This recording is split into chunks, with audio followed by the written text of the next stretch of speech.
बचपन में तय शुदा रिश्ते बहुत कम रास आते हैं क्योंकि बच्चों के मिजाजों का पता नहीं होता।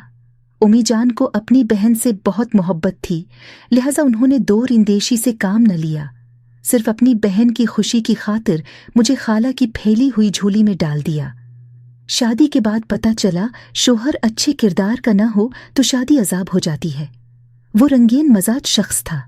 मुझे अपने शोहर की मोहब्बत न मिली, बल्कि उसने अपनी रंग रलियों की वजह से मेरी जिंदगी अजीरन कर दी। मैं किस्मत पर शाकिर रहने वाली औरत थी, किसी से शकवा न किया। वक्त पलक झपकते गुजरने लगा। 2 बेटियों की माँ थी। सोचा कि उनकी अच्छी परवरिश करने में अपने दुखों को भुला देना चाहिए।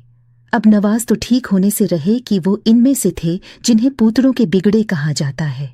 वक्त के साथ बच्चियां बड़ी हो रही थीं, मगर वो अपनी औलाद से भी लापरवाह रहे और मैं औलाद की नामत से मजीद सरफराज होती गई, यहाँ तक कि मेरे आंगन में 4 बच्चे खेलने लगे। अब मुझे शूहर के बारे में सोचने और कढ़ने की कब फुर्सत थी।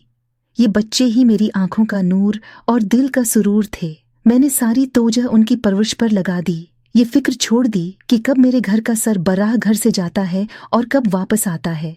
बच्चे ज्यादा हो गए, मगर नवाज ने खर्चे में इजाफा न किया। खर्चा कम पड़ने लगा। जो तू गुजारा करती थी, मगर उनसे लड़ती झगड़ती इस वजह से न थी कि उस लड़ाई झगड़े का मेरे बच्चों पर बड़ा असर पड़ेगा। जो मर्द घर में दिलचस्पी नहीं रखते और बाहर अपनी खुशियां तलाश करते हैं, आखिर उन पर बुरे दिन आ जाते हैं। मुझ पर भी वो बड़ा दिन आ गया जब मुझे खबर मिली नवाज ने दूसरी शादी एक रक्कासा से कर ली है। ये इतला मेरे लिए मौत की खबर जैसी थी, क्योंकि मैं जानती थी कि अब मुझे अकेले ही अपने बच्चों को पालना पोसना होगा। मेरा इंदेशा दुरुस्त निकला। दूसरी शादी करने के बाद नवाज घर का रास्ता भूल गया। उसने एक नया घर जो बसा लिया था, रफ्ता रफ्ता उसने खर्चा देना भी बंद कर दिया।